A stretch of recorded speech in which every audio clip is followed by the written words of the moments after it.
Lizzie. I don't ever smoke the dizzy, but we can always share some disease. It's just a cup in time. This song doesn't have to rhyme. Life's all of us, not every moment we can be feeling fine.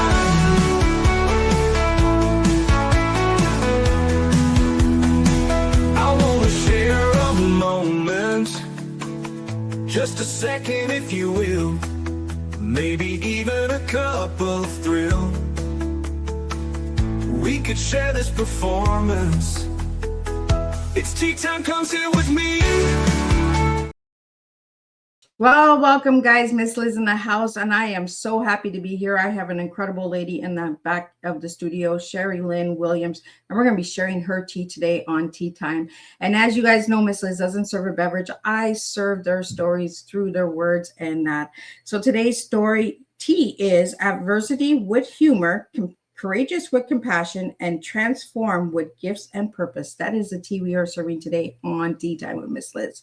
But before we get started, you guys know how Miss Liz rolls. We're going to get over to all those amazing platforms: Facebook, LinkedIn, Instagram, TikTok, all the podcast apps out there as well, Spotify, Listen Notes, Podbean, all those good platforms. Miss Liz is all over the place. If you want to see Miss Liz's Tea Times, I'm all over. So let's get started with disclaimer and then a beautiful intro. And we're going to get Sherry in here and we're going to spill her tea today with all of you guys. Disclaimer for Miss Liz's Tea Time live show. Miss Liz's Tea Time is a global platform dedicating to sharing real life stories, diverse perspectives, and meaningful conversations that inspire awareness, healing, and connection. I'm Miss Liz is going live using StreamYard. Before leaving a comment during the live broadcast, please grant StreamYard permission to see your name at StreamYard.com. Please be advised that all the content brought forward during any Tea Time show is presented in good faith. However, discussions may include opinions, beliefs, and perspectives that do not necessarily represent the views of Miss Liz or the Tea Time platform. Information shared by guests is based on their own experiences and is perceived to be accurate at the given time of airing. All guest viewers and participants are responsible for using their own judgment when considering any action or decision that may relate to these discussions. Some episodes may cover sensitive topics, including but not limited to trauma, abuse, grief, mental health, and other emotionally triggering subjects. Listeners and viewers' discretion is strongly advised. Tea Time with Miss Liz is an open discussion forum designed to offer insight, inspire awareness, and create connection. It is not a substitute for professional, medical, legal, or therapeutical advice. If you require professional support, please seek assistance from qualified professionals or trusted resources in your area. If you have questions regarding this disclaimer or the content of the discussion, you are welcome to contact me, aka Miss Liz, directly at my email at bookingmissliz@gmail.com or check out Miss Liz's Linktree at Miss Liz's Tea Time. By choosing to participate in, comment on, or view these live shows, you acknowledge and accept this disclaimer. Your participation is entirely voluntary. I, Miss Liz, welcomes you to join the conversation with an open heart, and if at any time you feel this platform is not right for you, I respect your wishes and decision and welcome you back whenever you are ready. Tea Time with Miss Liz is serving truth and awareness one cup at a time. Well, welcome to Tea Time with Miss Liz, where stories are not cleaned up for comfort. They are shared in truth, in courage, and in the power of transformation. Today's guest brings a story that many would try to hide, but she chose to own it, learn from it, and rise through it. Please join me in welcoming Lynne Williams, speaker, author, transformational guide, and creator of the Data Point Framework. Sherry's journey is one of the profound transformations from a past marked by addiction, survival, and self-silencing to becoming a respected scientist, leader, and guide for others working their own path of healing. She does not separate her past from who she is today. She integrates it. She teaches that every moment, every decision, every experience is a data point, part of a bigger picture that shapes who we are becoming. Her powerful book, Not Your Average Drug Addict Whore, A Life So Wrong It Went Right, brings her story life in a way that is raw, honest, and is deeply transformative. Challenging readers to rethink shame, worthiness, and what it truly means to change. Blending neuroscience, lived experience, and deep self-awareness, Sherry helps others release shame, reframe their past, and step into their full worth. not as a broken people, but as evolving human beings. Her message is bold and clear. You are not broken. You never were. So grab your cup and lean in. Today's tea time is about truth, transformation, and the courage to own every part of your story. Let me get Sherry in here and let's spill some tea. Welcome, Sherry. Hi, thank you. It is a pleasure to have you here. Sherry, so let's get started. Who was Sherry as a little girl and who is Sherry now? Sherry, as a little girl, was very formed by the family structure around her and the impacts of male power, aside from the designation of right and wrong. She grew up in this mindset of how men hold a place within the framework of our life. And who Sherry is now, through the journeys that I've been and the changing of belief systems that I've been through, I understand that the way my life shows up is the way I have the beliefs of where it can form to.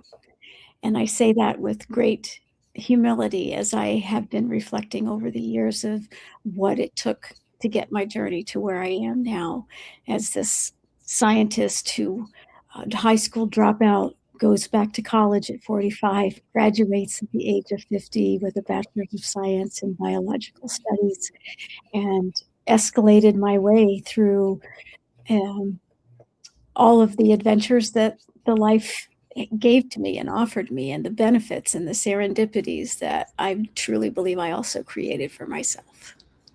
I love that you went back to school at 45 and 50 because you give all of my listeners that are mid-age the courage to go back and do it, right? We're never too old to go back to school. What was that journey for you, Sherry? Of going to school? Yeah. Well, I had to start back at basic math, and I traveled my way through the courses of community college to 3 years of organic chemistry and calculus. So I was pretty impressed with myself the first time I derived. I really was the oldest in the classrooms, and I distinctly remember being in tutor session with all the others, and I finished this math problem that took 3 pages, and I got the answer right. So it was not easy, but I learned the tools that I needed. I learned I needed to record the lectures. I learned I needed to put them on this recorder and slow it down so that I could absorb everything the teacher said. I learned that I needed a tutor on many occasions, and I just took it on. And honestly, it was a whirlwind because I did it all in 5 years. It wasn't a back, but I want to say something that no matter what stage you are in life, it's really important to understand that you are not too old, that the evidence of me, I was around the age of 40 when I kind of got my stuff together.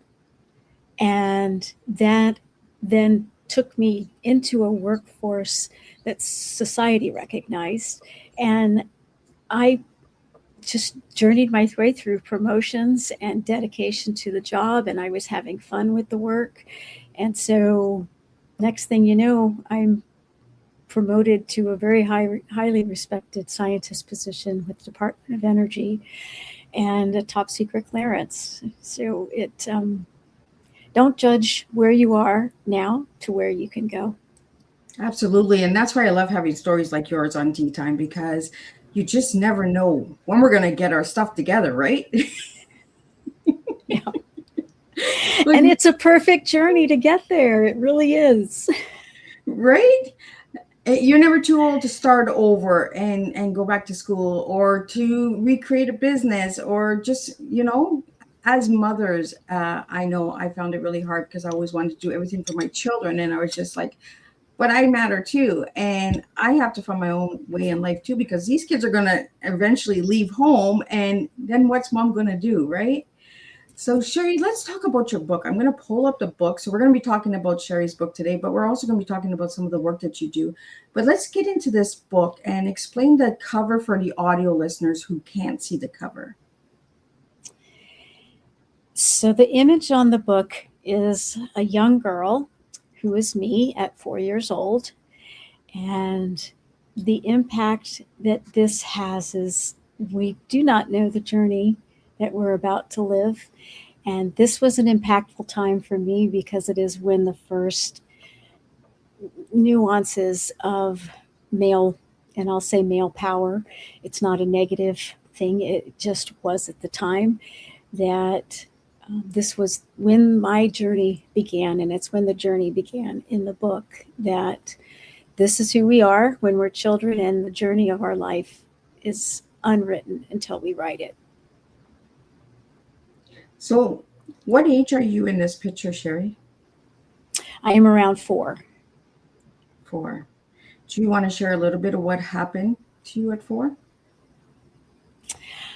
Sure. The little disclaimer ahead, it gets a little deep here, but I had a grandfather whom we were during a Christmas party of family and relatives in a house that we lived in at the time.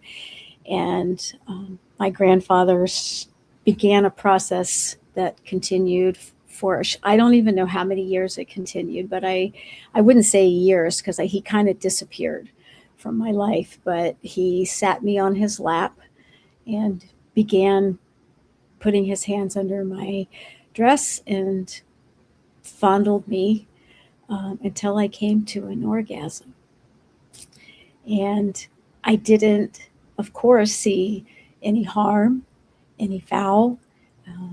It was a molestation that carried itself through the rest of my life as I began to see reflections of what men viewed the woman's body as, to kind of dance around the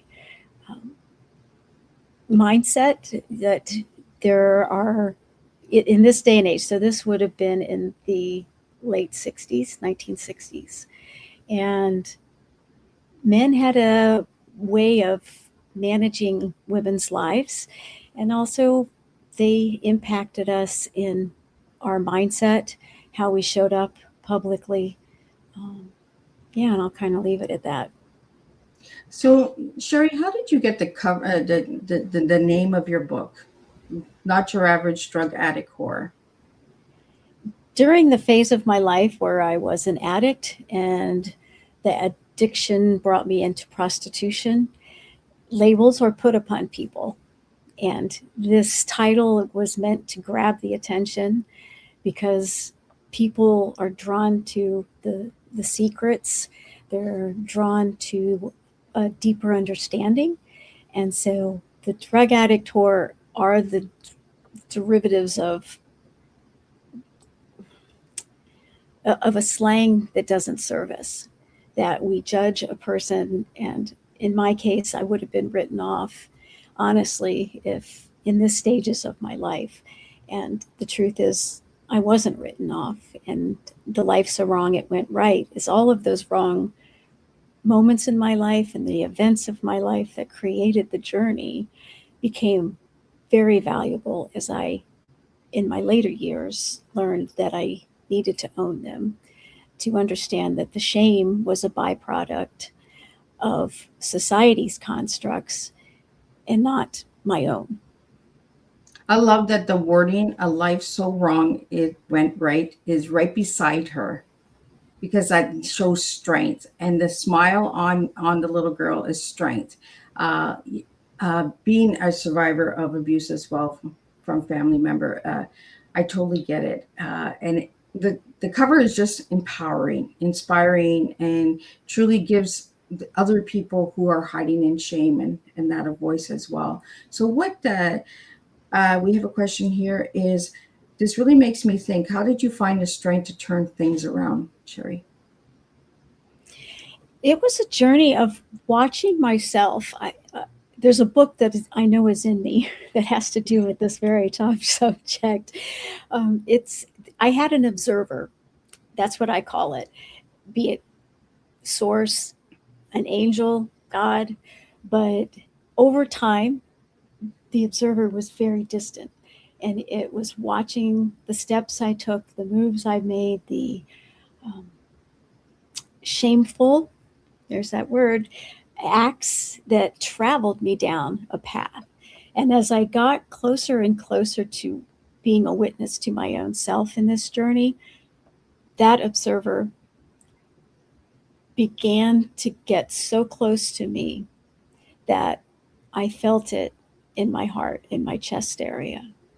I didn't understand it then, what was going on, but it was guidance and it was direction. And that the closer I got to shifting and changing, the more that heaviness that I had felt in my chest, that discomfort became more joy, more light. And so the witnessing was part, and the belief systems that I had changed. So when I was the prostitute and the drug addict, I had a very deep belief, as I stated, about the power of men, and that I didn't really have control. I was a servant to my husband's needs and to providing the money to get the drugs for the addictions. And then on my own, I worked Las Vegas, and in that, the thread kind of continued, but I became less myself. And then here's a fun twist. I had a very dark moment, dark night of the soul, standing on a rooftop in Las Vegas, where I had just had a very, very scary moment with 4 men who were trying to rape me, and I was able to escape. And I ended up getting employment, we'll call it, at a brothel. And in that experience, I found safety. My nervous system got to relax. I had a sense of family around me. Someone had my back. I was safe. So my belief system changed once again to one that, hey, Sherry, you're okay. You're doing really well here. And I found a sense of my own self and a sense of empowerment, and even called myself an entrepreneur of sorts. And with that, I won't say my life changed after I left, but it was certainly the key element that I held within me that allowed me to relapse, to understand what life for me was going to look like, and to understand that I had the capacity and I had the ability to pretty much do what I wanted to do if I were to follow that. So there came a time I would look at classified advertisements and I would go, oh, that sounds fun. Oh, that sounds fun. I had no idea what these jobs were, but I had potential in me. I felt like, just do it and move. And so again, wasn't the last time I relapsed, but it was certainly the shift in belief systems. So I figured I had 3 different belief systems up to that point. And our beliefs can change, and what shows up in our life is reflective of those beliefs that we carry for ourselves. Absolutely. Well, Sherry, we have a question here for you. What inspired you to finally share your story publicly? Oh, I love this question. I, as the respected scientist I was, managing major projects, I had a hidden life, and I knew that I wasn't showing up fully. I didn't understand why, so I decided I would delve into the why. And it came down to shame, came down to embarrassment. And then I had to reflect that, why are you ashamed? You did the things that were needed at the time. You were in the place that you were at the time. And Sherry, isn't that what life's all about? So I sat down. The shame was the hardest. Breaking down the earlier parts of the story and finding what I call the golden thread of the mindset of power and men and my own belief system about who I was and how I could show up. it traveled me through. And then when I finally got down to the shame, it was society that was informing me that I should be ashamed. And I was able to take that shame and say, with dignity and with lack of shame, that guided me to be the person I am. And I even noticed that the work in the brothel, so different than the work on the streets of Las Vegas, showed me that men just wanted companionship. They just wanted someone to listen to them for a minute. And then I realized it taught me the compassion and love that I've carried into the woman I am now, that every person wants is to have connection and to be loved and to be listened to. And that was when I went, oh, wait, how can you be ashamed of that journey that brought you to these gifts? So Absolutely. And that goes to your T, right? Transform with gifts and purpose. Your story gave you a purpose. A lot of people who haven't gone through these journeys will not understand the purpose, right? Taking the pain and turning it into a purpose. But the ones who have gone through these journeys will understand what we're talking about today. And we have a lot of listeners that are thanking you, Sherry, for sharing your story and inspiring them to share their stories as well. And you know, there's a lot of men that get misunderstood when it comes to brothels, and that, like you said, they're looking for companionship, right? But society tells us that that's not what that's for. You know, and you mentioned something that really stood out is society gives shame. Society gives shame on so many things in life. So, Sherry, what was the hardest moment in your transformational journey? We have a question from McCole about the transformation journey. Can I have several? Yeah, absolutely. You can have as many as you want, girl.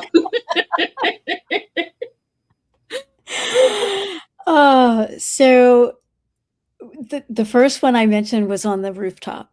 I was feeling, how am I going to do something different? What job can I do? What else do I know? I was scared to death. And it was the moment that if I hadn't have had it, this is the irony, if I hadn't have had that dark moment in that room, the next pieces wouldn't have fallen into place. And so I say a moment of transformation was standing on that rooftop, scared to death, wondering what I was going to do. I answered a little tiny ad in the Penny Saver newspaper that sits in the rack outside the grocery store. And it was like, I was drawn to it. It was almost like there was like ethereal light and I was like, oh, I don't even know what this is. It didn't say brothel. It just gave some random description of a job. And so I answered it, and I ended up driving from Las Vegas to this little mining town called Winnemucca, Nevada. And in my story, I joked that there was more glitter in the backseat of my car on the dresses than there was in this entire town. So I work at the brothel. I have a conversation. So we're talking truckers who are on the road constantly. You know, they don't have a family, so to speak. There were business travelers. There were disabled men. And so it was all about bringing laughter to their life and listening to who they were. And so that was another transformation for me, is seeing a different side of humanity, and again, owning my own safety. That allowed me to feel very strong. And with that, this is a funny story. So I wanted to get back out in the business of society. So I said, well, I need a resume. And I had this gap of time, right? And so I said, well, what are the attributes of a prostitute?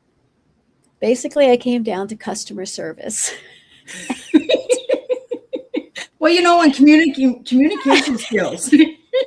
Exactly. Excellent communication skills, able to deal with difficult and challenging personalities. So I wrote this little paragraph in my resume to cover this time of various customer service positions. I like it. You know, I would have never thought of doing something like that, but you got to fill the gaps in somehow, right? Exactly. So with that transformation, I did enter the job market. I was offered the job that I filled out this resume for. But as life would have it, I took care of having a safe place to live. I made sure I could get to work every day. One of a 3-man office was an addict. Oh. And so I re-enter, I get this job. Out of 3 men, one addict finds another addict. And let's just say the journey continued. And the final transformation that allowed me to totally quit doing the drugs was being a witness to someone who was 100% clean and watching him pretty much lose everything. He was so proud of his new truck. He had just gotten approved for a home loan and was working on his new house. And in a matter of 6-8 months, everything just fell apart. And it was as if the universe was looking at me and my angels were like, so, do you see where this is going? Yep. And that was it. I looked at that and I said, no, because I had stopped for a couple years and I had a good job and I slipped back in because people who did drugs got into my universe, into my little circle. And that is the biggest no that I would tell anybody who's in any kind of drinking or addiction is you cannot have that element close around you. It just will not work. You have to change the circle, right? Yeah. And it's like that with everything in life, right? You have to change circles if you want to grow, right? If you want to evolve. It doesn't only depend on trauma and abuse and stuff like that. In the business world as well, right? We have to change our circle sometimes. We have to leave tables and go to a new table. We have some questions that are coming in that I'd like to get out to you. And then I have some questions for you as well. And I want to get into the tea. So the first one I'm going to jump into is, because it's been here for a bit, just let me get it here, is how can someone start reclaiming their identity today, Sherry? Sit down with yourself and close your eyes. Go from here, I say, go from your head down to your heart and feel. Bring your breath to your heart and just sit with this space as a question and listen for the answer. Bring out the questions of the elements in your life. What is it that you're looking to change, if that's where the question comes from? Bring in awareness of what are the things that bring you the most joy in life. From now, I feel the joy when I do my work. And if that ever stopped, I know that it was time to change direction. And I bring myself back to that rooftop because that was a moment when I had no idea what I was going to do next or where it was going to go. But what I've learned through life is that it guides you and it will take you as long as you listen. I call this the heart compass. And in this compass, it will never steer you wrong. Excuse me. So that would be the best place to start, is sit with yourself here and your identity will show itself. And Sherry, the next question we have that's coming in from Antone is, how do you deal with shame from the past? I no longer feel the shame because the awareness that I've brought to the understanding that the things that are considered shameful were labels put on by society. They are attributes that came to you through a series of activities that, well, I think we'll get to this later, that I call data points. And that when you bring your awareness to the moments, that shame then becomes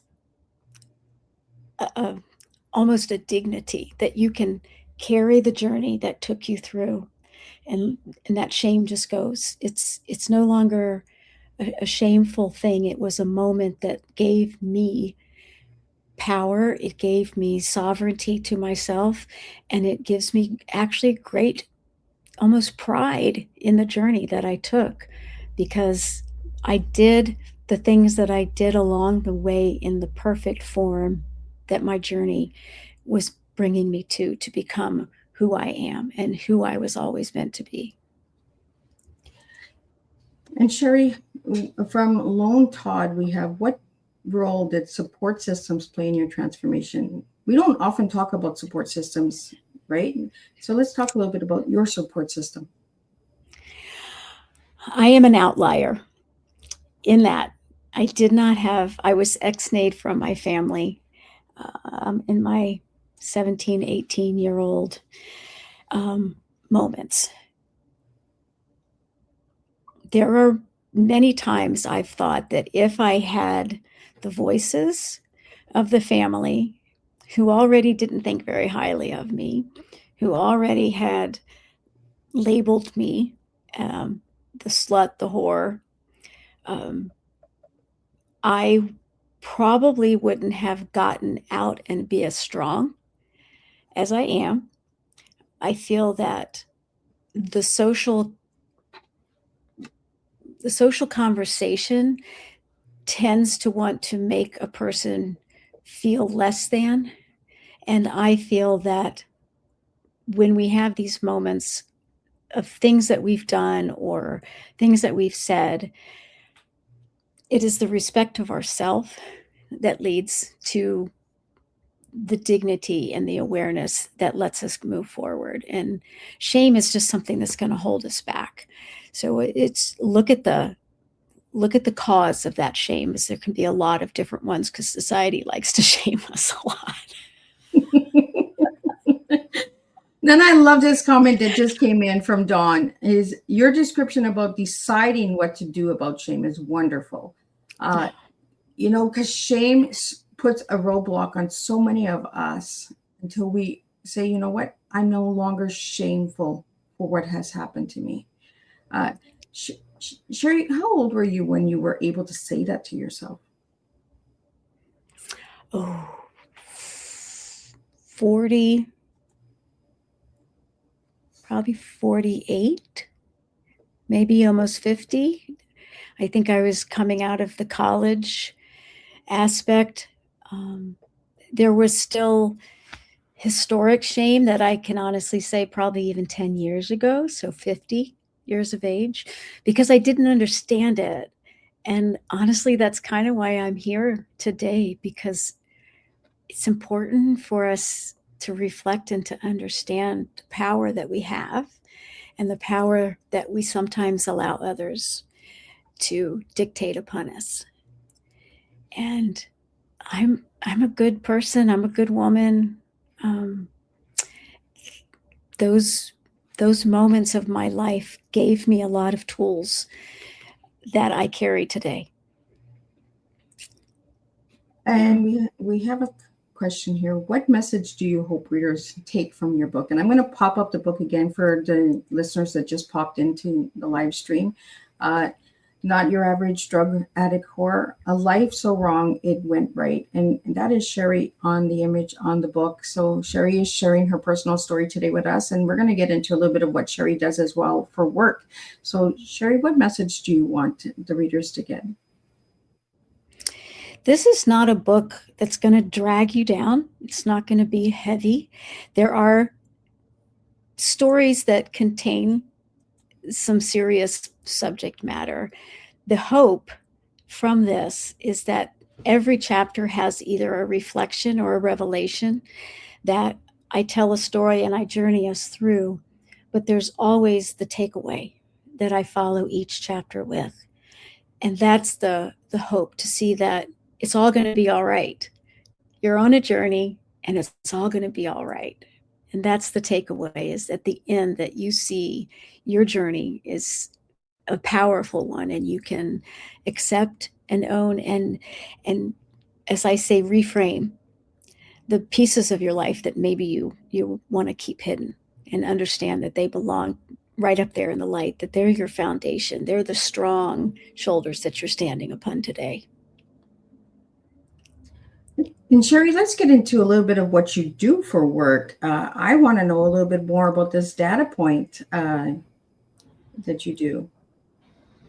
So the data points framework, as the budding 50-year-old scientist who went to school and college and started having to manipulate with graphs and putting in research data points, it occurred to me in my 50s that that's kind of like life, right? We have the things that fall below the line of a graph are considered the things we don't want to see in a research. And then the things that come above the line are the things we witness and we record and we put in all of our reports. And I got to thinking that these little things down in the bottom half are like moments of our life that we go, oh, that was bad, or I was a victim, or somebody did something, or I did something to somebody. And we put them in the proverbial dark closet in the basement. We put a big lock on the door and we bolt it so nobody ever has to look at it. In my journey, in my 40s, 50s, I'm now 62, I found each time I brought light to a memory that I had of my past, a recollection of somebody doing something to me, what did it serve to keep it down there? Because it's who I am today. And I started to uncover all the really beautiful pieces of me that came from those dark times, all the things I did that I didn't want to talk about. And I'm showing up to work every day, but all of these things are kind of stifled. So as I call them data points, I started moving each one up. I started to reframe how I spoke about it internally. This isn't something that I'm going out and telling everyone, but please don't feel like this is the required journey for anyone else. Everybody's journey is different, and that's why I really like, because you're giving them the opportunity to look at their journey in a different format. Yeah. So in the data points framework, we revisit your story and like tell me your journey, and from that I can hear the pieces that you're attaching to that are not necessarily framed from what powers, what strengths, what resiliency did you get from that. So from those revisiting, we'll reframe the story, and then we take that and we move it into incorporating that new belief system into your everyday life. So, Sherry, we have a comment here of somebody who read your book, and it says, I read Sherry's book and loved it. Her journey is inspiring and uplifting, and I appreciate all of the wisdom she shares about her lived experience. That's so sweet. So, Sherry, I have a couple of questions here for you from myself that I want to get out to you. And the first one is, your story is incredibly powerful. When did you first realize that your life could transform into something different? When I quit, like totally quit with doing the drugs and began to see myself through a different lens. So it certainly hadn't all gone away at that point. And I tell people I started doing yoga because my weight trainer said that I was getting bulky. So I did this yoga and I started showing up different in meetings. And then I was like, what mojo did this yoga teacher put on me?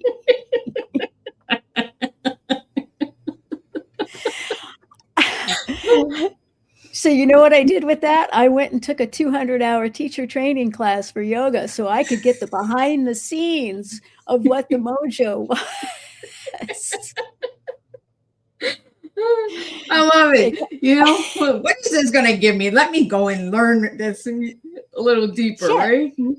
Yeah. And so, and it was fascinating, but that was when I started introspection. I started self-help reading. I started attending conferences. I started going to week-long events of transformation and motivation. And I read all the books that I could get and took in the ones that made sense to me. And some of them I got a couple chapters in and set them aside. So I think in my 50s, no, I started actually reading, and the yoga was in my young 30s. But that was the beginning. I just started getting everything because the yoga allowed me to see that I could think differently in a being present in the moment and still go, is that how I want to think? And gave me the power to start to see all the different changes I could make and what people had learned through their life. Yeah. Well, we got some more questions coming in. This is an amazing live that is happening, and I am so glad that everyone is interacting and wanting to know Sherry's story, because it's these stories that actually make a difference. These are real change makers. These are people that, the underdog. I love the underdog, and I like getting these stories out there because people are just like, no, don't get that story out there. I'm just like, you know what? That story's coming to tea time. And that's what we're doing. We're sharing Sherry's story today. But we have a question here for you, Sherry, and it's what helped you shift your mindset the most besides yoga? Because you just shared on yoga. So what else did you use? I used introspection of, there was a moment I didn't even realize that the journey I had made was a powerful one. True story. And it was as I started being a little more brave in sharing my past, because there was a woman who a lot of people feel like they want to open up to me, and that's a beautiful moment. The energy is accepting. And I kept hearing these stories. And so I started, sharing back some of mine, and the mindset of you're not broken, the mindset of the reflection of where you stand today, that you're not the only one who's had this journey, but yet the magnitude of the spectrum that I traveled honestly is unique. I just didn't know it. And so coming through the reading of, I have stacks of books. Oh my God, ask my husband. You're like, probably like me. I'm a book junkie. Oh gosh. Yeah.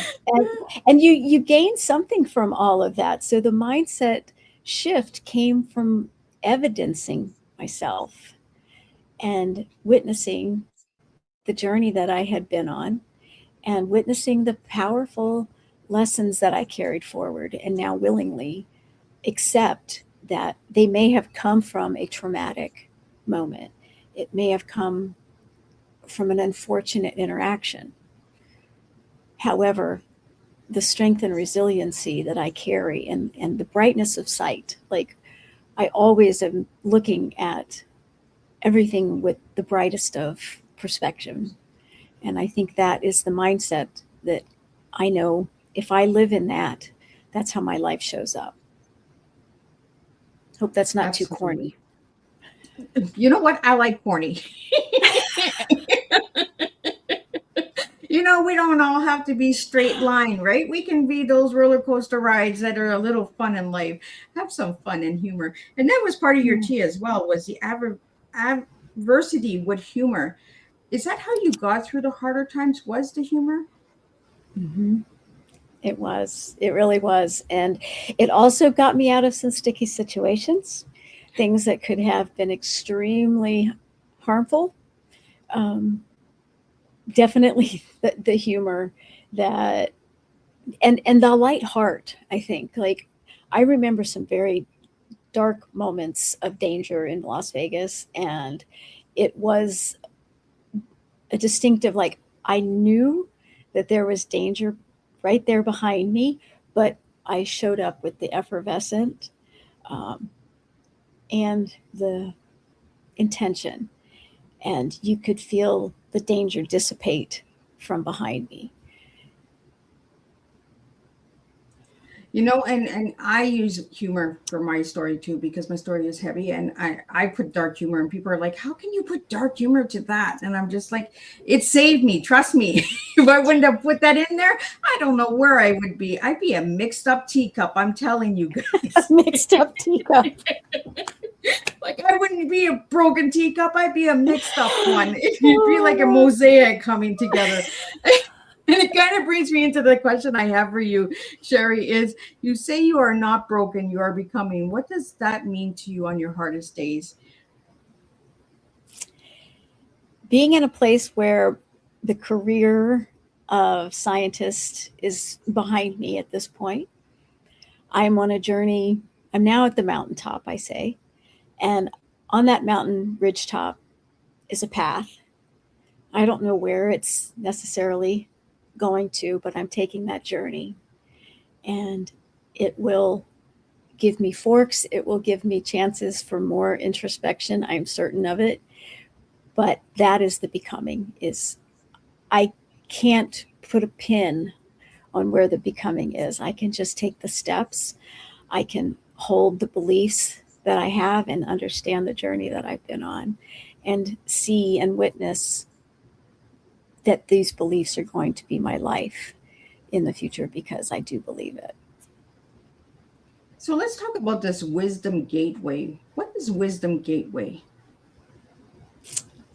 Wisdom's gateway is the key that I came when I started writing my book, which has had numerous derivations before it proposed itself in the current form that it's at. It is, you can't take your baggage with you.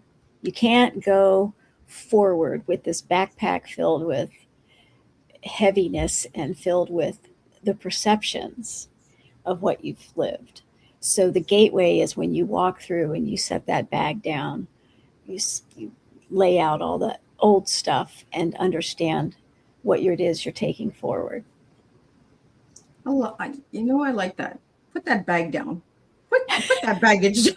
It gets heavy after a while.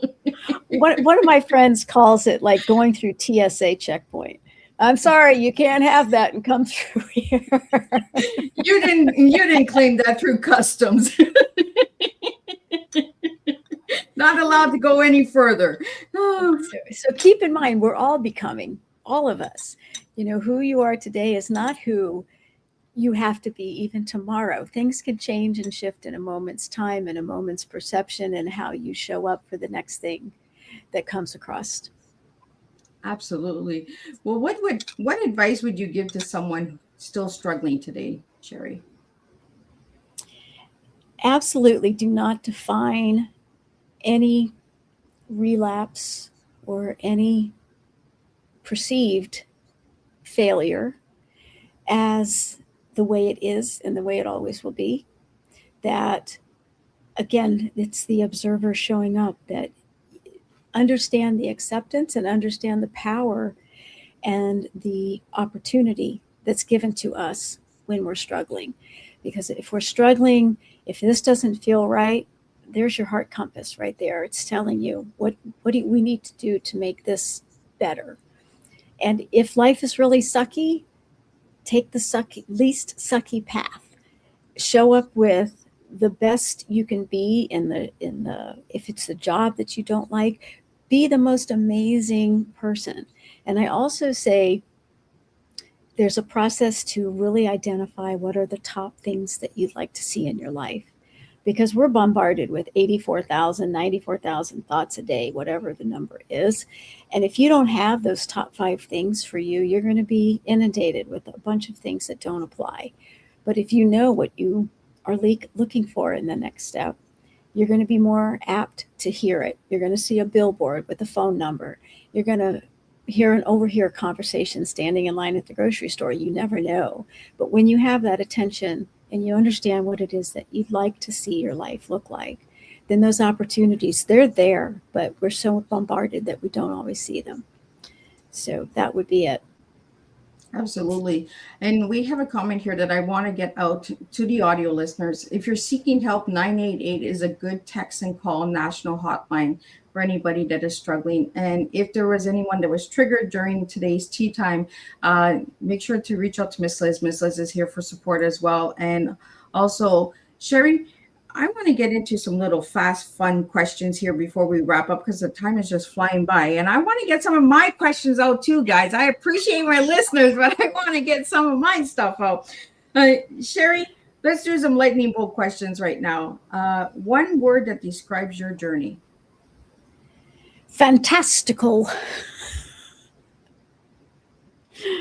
Yes, it has been a fantastical journey. Okay, somebody messaged me and I lost that. What did you just say? What was your one word? Oh, fantastical. Oh, I like it. And whoever's trying to call me, I'll call you back later.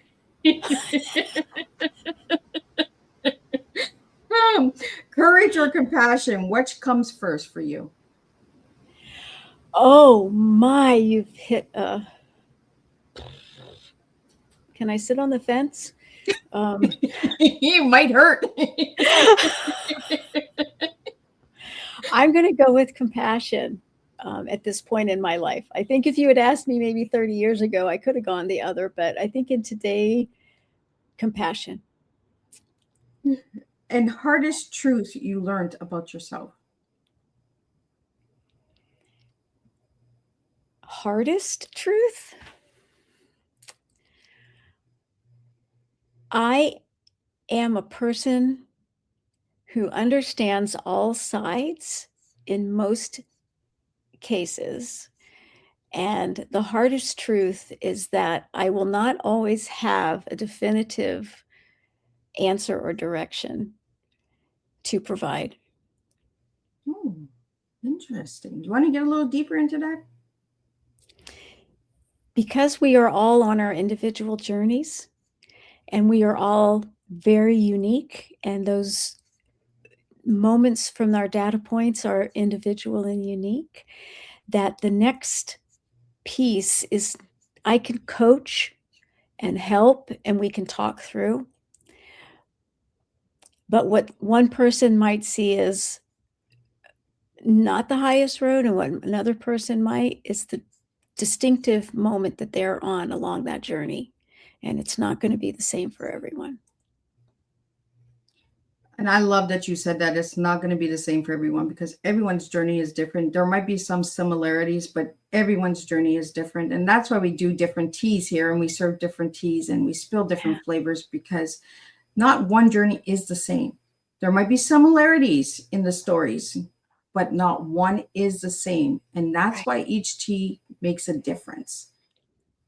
And that's the beauty of you are such a beautiful person and I have my journey and I'm a beautiful person. And this other person, the person living on the street is a warrior. They are on a spiritual journey that is in the spectrum of darkness that many of us will never understand and travel, but they are still a being of light and a true warrior on the path that they are choosing to live at that point. And there is no judgment or suspect of where they will end up.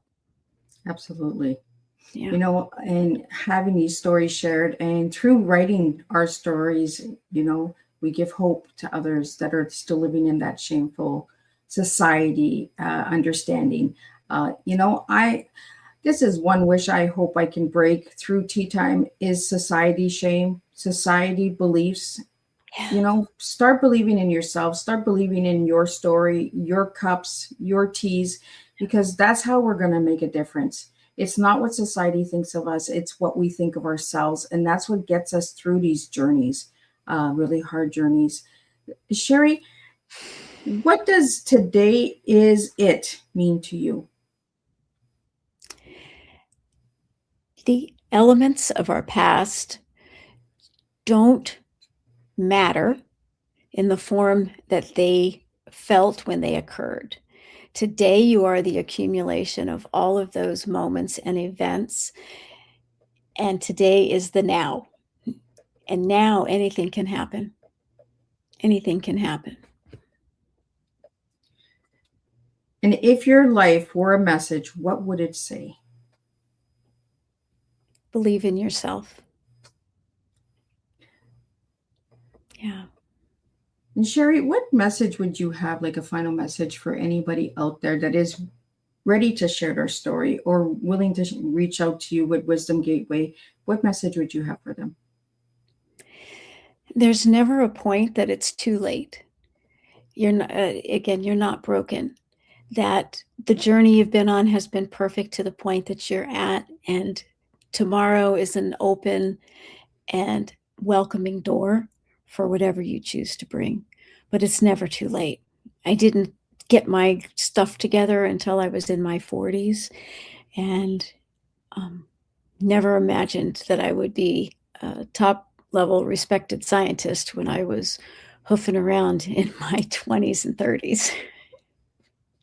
Let's get that out a little bit. She's a scientist, guys. Talk to us a little bit about that. How did that impact your life? Oh my goodness. Well, when I started at college, I was doing construction inspection majority, but part of the journey was me answering all those classified ads and going, oh, that sounds fun. That sounds fun. And I would show up with such anticipation and joy, and that the people who were hiring, like, she has zero experience, but she seems like she could just jump right in and take on. So I gained a lot of skills. And then when I graduated from school, the ability to look at the outside the box, because I lived outside the box for so long, became a huge asset to the processes that we were working on. I worked at Camp Pendleton Marine Corps Base. I worked in Japan. And my outside the box thinking really elevated me in the eyes of leadership. And that led to promotions, and that led to, oh, she's really good at this. Let's put her into that. I went from mission critical type details in the Department of Defense to coming on with Department of Energy. And at that point, I did compliance. So sat in some fun meetings and did a lot of good stuff for the environment and managing the water specialist program. So it's, just saying yes to the things that feel light and right. Oh, I like that. Just saying yes. There's so much to take away from this tea time, and, and courage and compassion and empathy and inspiration. Like, there's so much coming from today's tea time, and all the listeners that are throwing their comments in and their questions. Thank you for that so much. Sherry, you gave me one word. I want to do that, and then we're going to wrap it up with a rerun of what we did today. You gave me the word unique to describe yourself. Why'd you give me that word unique? Did I say unique? Yeah, you said unique. Are you changing it today? She's changing it. She's not unique today. Did I do that? Well, what comes to me when I hear that word is the capacity that I've grown to understand that my thoughts create the life that I bring forward. And I say unique because there are many who would view it from the outside lens that would probably give it different names. And I choose to think that I'm unique because I was able to take those dark moments, turn them into treasures, and show up today and be a light, we hope, to send out to the many. Awesome. Well, I'm going to pull up your book again one more time. Let everybody know where they can get this book and your website, if you could just spell it out for all the audio listeners. Oh, it's wonderful.